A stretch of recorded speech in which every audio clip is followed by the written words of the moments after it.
नमस्कार, मैं हूं अमित पालित। सुबह के 10 बज रहे हैं और आप देख रहे हैं खास बुलेटिन सीधा ग्राउंड जीरो से। पाकिस्तान में युद्ध को लेकर सायरन बज चुका है, यानी कि युद्ध की घंटी बज चुकी है। हर तरफ अब युद्ध के सायरन सुनाई दे रहे हैं। अब पाकिस्तान को आखिरकार ये समझ नहीं आ रहा है कि भारत हमला कहां से करेगा। ये हमला समंदर से होगा, आसमान से होगा या जमीन से हमारी फौज अंदर दाखिल होगी।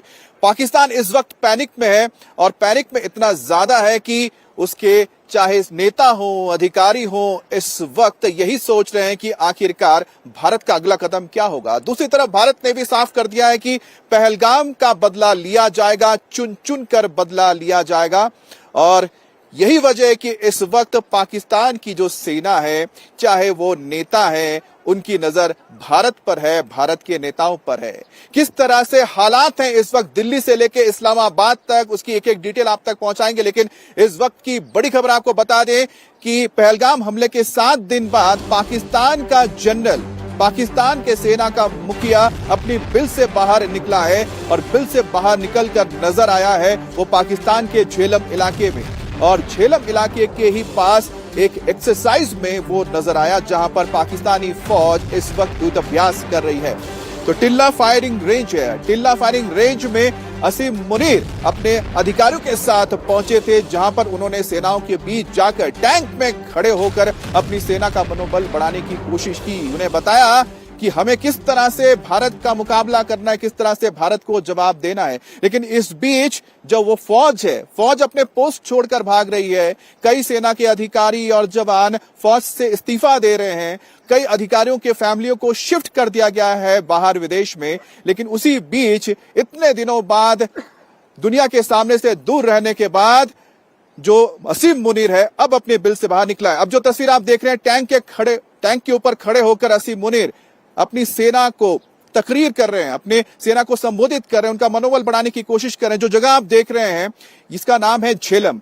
अब झेलम जो राजौरी इलाका पड़ता है एलओसी के पास, जम्मू के पास, ठीक उसके दूसरी तरफ सरहद के पार है। और यहां पर मंगला इलाका पड़ता है जहां पर ब्रिगेड है। उसी मंगला ब्रिगेड के सैनिकों ने इस युद्धाभ्यास में हिस्सा लिया और इस युद्धाभ्यास का नाम रखा गया हैमर स्ट्राइक, यानी हथौड़े की मार। लेकिन इस हथौड़े की मार का जो मुजाहरा कर रहे हैं यहां पर पाकिस्तानी सेना, उसको जवाब मिलेगा भारत के जाबारों का। जो हमारे यहाँ के जाबाज हैं वो उन्हें तलवार की धार दिखाएंगे और अपने गोलों के बारूद से नेस्तो नाबूद कर देंगे। तो इस वक्त की जो तस्वीर आप देख रहे हैं, पाकिस्तान में हलचल तेज है और पाकिस्तान में इस वक्त आर्मी चीफ भारत को गीदड़ भपकी भी दे रहे हैं। और असीम मुनीर की ओर से कहा जा रहा है कि अगर भारत ने मिलिट्री एक्शन लिया तो पाकिस्तान की सेना करारा जवाब देगी और करारा जवाब भारत की सैन्य कार्रवाई का जवाब होगा। और जैसे ही भारत कोई बड़ा हमला करता है तो इसमें कोई शक नहीं है कि पाकिस्तान का कहना है कि वो अपनी राष्ट्रीय हितों की रक्षा के लिए वो कड़ा कदम उठाएंगे। इसलिए न्यूक्लियर बम की भी गीदड़ भपकी दी जा रही है। दूसरी तरफ आप देखिए कि भारतीय सेना बिना शोर किए हुए अपनी तैयारी कर रही है। हमारी एयरफोर्स एक्सरसाइज कर चुकी है, इस वक्त नौसेना एक्सरसाइज कर रही है और साथ ही साथ भारतीय सेना धीरे धीरे अपने हर एक क्षेत्र में अपने सैनिकों को, अपने हथियारों को तैयार रख रही है कि किस तरह से स्ट्राइक करना है। लेकिन इस वक्त भारत तय करेगा वक्त क्या होगा, जगह कौन सी होगी। लेकिन इस वक्त पैनिक कहां हो रहा है, वो हो रहा है पाकिस्तान के अंदर। और ये पैनिक ही है जिसकी तस्वीरें इस वक्त आप देख रहे हैं। और पाकिस्तान ने भारत के हमले के डर से कई शहरों में अब सायरन लगाना शुरू कर दिया। ये जो सायरन आप देख रहे हैं, अचानक अगर हमला होता है, एयर अटैक होता है, तो सायरन का इस्तेमाल किया जाएगा ताकि आवाम को यह बताया जा सके, उन्हें यह चेतावनी दिया जा सके कि हमला हो गया है, उन्हें बचने के लिए बंकर्स में जाना है, उन्हें बचने के लिए अब हट जाना है, कहीं छुप जाना है। तो जाहिर सी बात है कि पाकिस्तान को तो ये पूरी तरह से इल्म हो चुका है कि प्रधानमंत्री मोदी की ओर से जो चेतावनी दी गई है वो खोखली चेतावनी नहीं है। ये आवाज आप सुन रहे हैं, सायरन की आवाज, बहुत जल्द ये टेस्टिंग की आवाज नहीं होगी, बहुत जल्द ऐसी आवाज पाकिस्तान में सुनाई देगी जो भारतीय की ओर से हमले का एक संकेत होगा।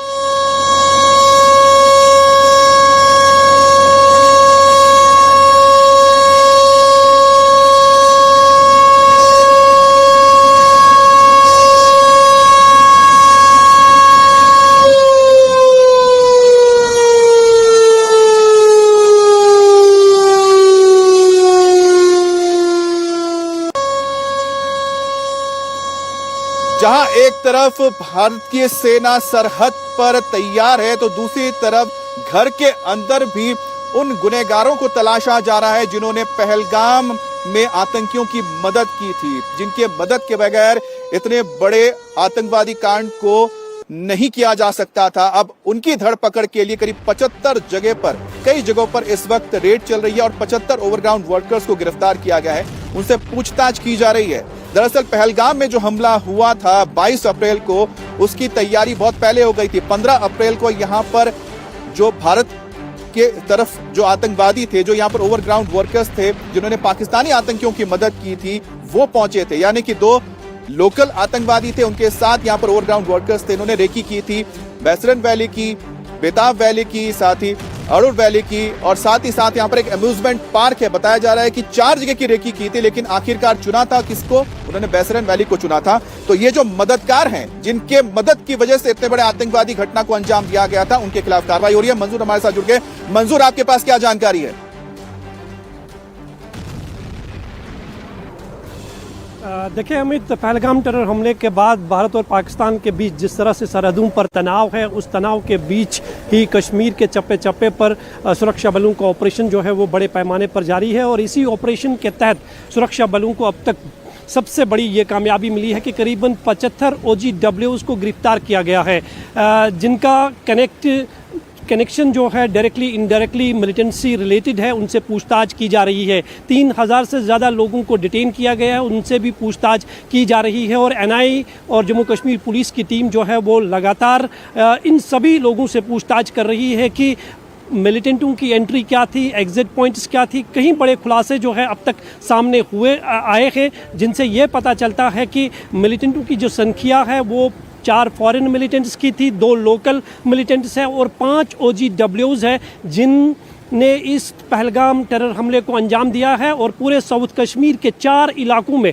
बड़े ऑपरेशन चलाए जा रहे हैं। और बताया जा रहा है कि ये सभी लोग जो है अलग अलग ग्रुपों में बंटकर साउथ कश्मीर के जंगलों में मौजूद है, जहां पर पिछले 10 दिनों से लगातार ऑपरेशन जारी है। न सिर्फ साउथ कश्मीर में बल्कि पूरे कश्मीर में, चाहे हम साउथ कश्मीर की बात करें, सेंट्रल कश्मीर की बात करें या नॉर्थ कश्मीर की बात करें, चप्पे चप्पे पर जम्मू कश्मीर पुलिस के जवानों की तैनाती की गई है। CRPF, जम्मू कश्मीर पुलिस और आर्मी एक ज्वाइंट ऑपरेशन चला रही है। सभी जो OGW नेटवर्क है उस नेटवर्क को खत्म करने की लगातार कोशिशें की जा रही है। और इसी यही कारण है कि 75 OGW जो है उन्हें गिरफ्तार किया गया है। और जो हमें खबर मिल रही है उसके मुताबिक करीबन उन्हें 2 साल के लिए सीमा के अंदर आकर है। लेकिन इनके जो आका है वो पाकिस्तान में बैठे हैं। लेकिन अब जो पाकिस्तान में उनके आका बैठे हैं, उनकी भी हालत अब पतली होती नजर आ रही है। डर के मारे अब ऐसे हालात हो गए हैं कि ISI को इन आतंकी आकाओं को सेफ हाउस में रखना पड़ा है।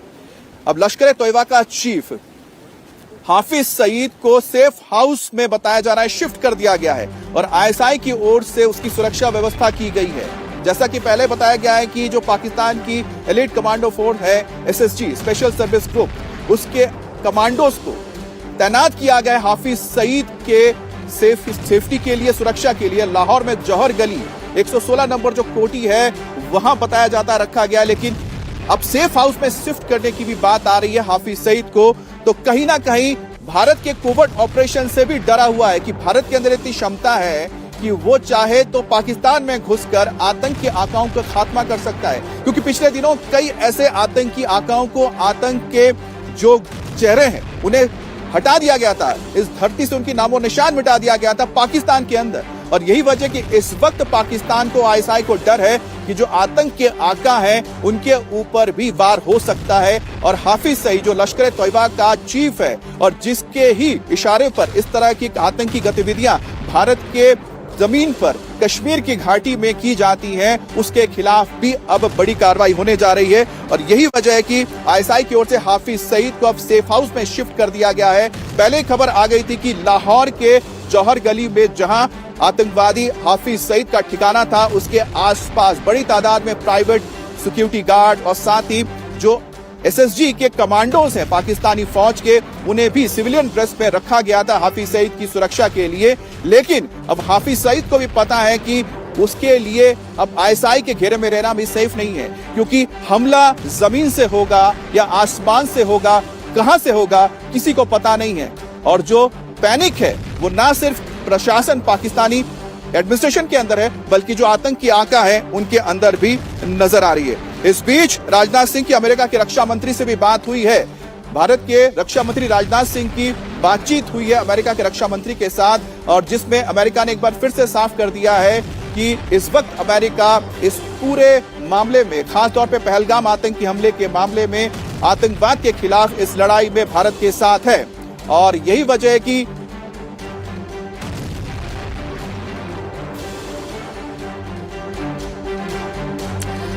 तो भारत के साथ इस वक्त अमेरिका खड़ा है। इस वक्त की बड़ी खबर आपको बता दें, आतंक के खिलाफ इस लड़ाई में भारत का साथ अमेरिका भी देगा। रक्षा मंत्री राजनाथ सिंह से बातचीत के दौरान अमेरिकी डिफेंस मिनिस्टर पीट हेगसेथ ने भारत के आत्मरक्षा के अधिकार का समर्थन किया है। अमेरिका के रक्षा मंत्री ने पहलगाम हमले की निंदा करते हुए कहा कि वह भारत और उसके लोगों के साथ खड़े हैं। इधर टेरर अटैक के बाद कश्मीर में पहलगाम आतंकियों को ढूंढने के लिए सर्च ऑपरेशन भी जारी है।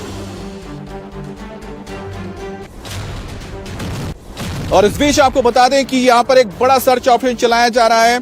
इस वक्त मैं पहलगाम में हूं, मेरे पीछे जो आप पहाड़ियां देख पा रहे होंगे उसी इलाके में, और जो अनंतनाग पूरा जाता है, तो अनंतनाग, पुलवामा, इस पूरे इलाके में सर्च ऑपरेशन चलाया जा रहा है। क्योंकि अब तक जो खबर थी कि जिन्होंने हमला किया था, आतंकी हमला किया था, उसमें से कई जो आतंकवादी थे वो पहलगांव से होते हुए, अनंतनाग की ओर से होते हुए पुलवामा की ओर गए हैं। क्योंकि उनका मकसद है कि किसी तरह से वो खुद को बचाने के लिए या तो पहाड़ी इलाकों पर रहे, या फिर वो किसी तरह से पीर पंजाल को पार करते हुए अपने आकाओं के रहनुमाई में चले जाए, यानी पाकिस्तान में चले जाए। मंजूर भी हमारे साथ जुड़ गए। मंजूर, एक बड़ा ऑपरेशन इस वक्त चल रहा है अनंतनाग और उसके आसपास के इलाके में।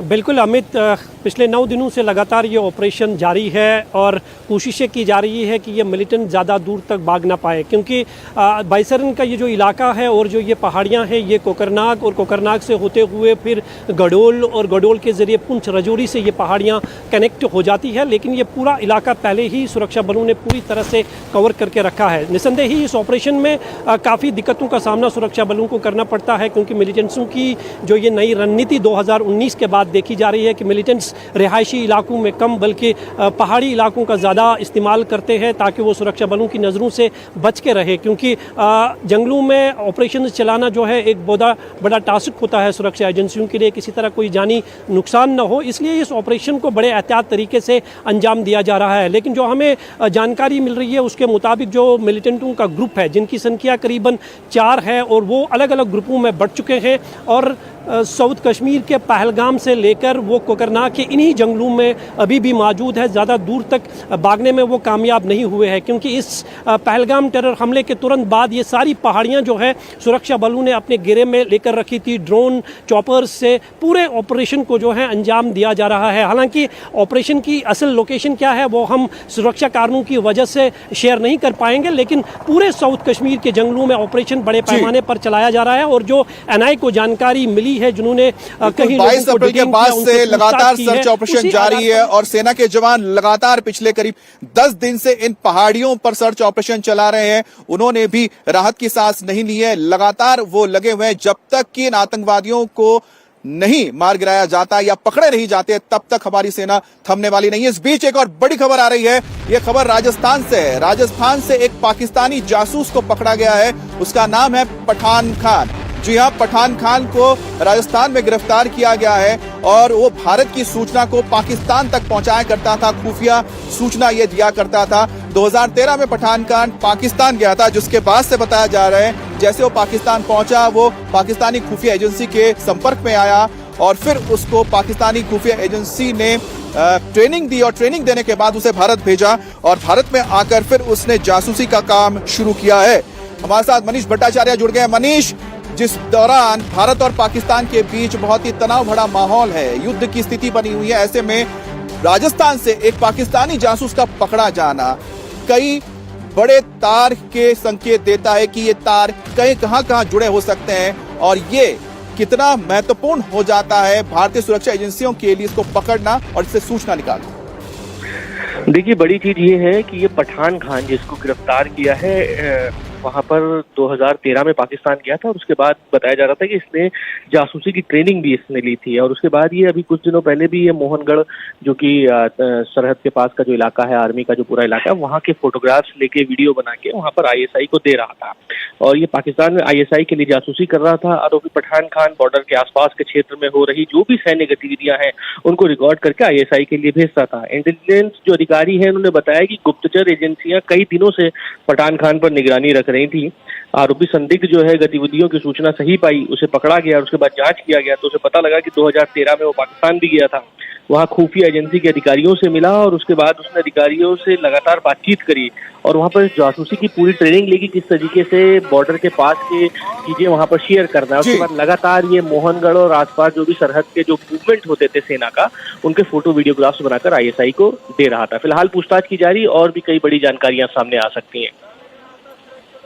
लेकिन फिलहाल वो गिरफ्त में आ चुका है और उसके जरिए साफ भी हो जाएगा कि आखिरकार उसके साथ और कौन लोग थे, पठान खान की मदद करने वाले और कौन से लोग थे जो इस तरह की खुफिया सूचना पठान खान के जरिए पाकिस्तान को पहुंचाने थे। लेकिन पाकिस्तान को देखिए अब उसके हालात ऐसे हो गए हैं कि अब उसको मदद के लिए हमास के लड़ाकों को बुलाना पड़ा है। एक तस्वीर सामने आई है जिससे साफ हो जाता है कि इस वक्त पाकिस्तान के अंदर हमास के लड़ाके पहुंचे हैं। अब जब हमास के लड़ाके पहुंचे तो उनका स्वागत भी किया गया। तस्वीरें हैं जैश-ए-मोहम्मद के हेडक्वार्टर से बहावलपुर से, जहां पर पाकिस्तानी आतंकियों ने हमास के आतंकियों का स्वागत किया और वहां पर एक डेलीगेशन पहुंचा है। जैश-ए-मोहम्मद का जो पूरा डेलीगेशन है हमास के इन प्रतिनिधियों को लेकर अपने हेडक्वार्टर लेकर आ रहे हैं बहावलपुर में और देख सकते हैं इनके हाथों में झंडे हैं और साथ ही साथ कई तरह के नारे के ओर से साफ कर दिया गया है कि वो भारत के साथ इस आतंकवाद के खिलाफ लड़ाई में मौजूद है। भारत को लेकर अमेरिका की प्रशासन की ओर से साफ कहा गया है कि उसे जिस भी तरह की मदद चाहिए वो मदद इस वक्त अमेरिका भारत को देगा। खासतौर पे जो विदेश मंत्रालय है अमेरिका का, उसके जो प्रवक्ता हैं उन्होंने भी साफ कह दिया है कि प्रशासन की ओर से कहा गया है कि इस वक्त भारत को आतंकवाद के खिलाफ इस लड़ाई में जो मदद चाहिए वो उन्हें दिया जाएगा। एक और बड़ी खबर अब हम आपको बताने जा रहे हैं कि किस तरह से भारत की मदद के लिए पूरी दुनिया मौजूद है और दूसरी तरफ भारत ने भी कह दिया है कि वो पाकिस्तान में मौजूद एक एक आतंकी को, एक एक पहलगाम के हमले में शामिल रहनुमाओं को चुन चुन कर मारेगा।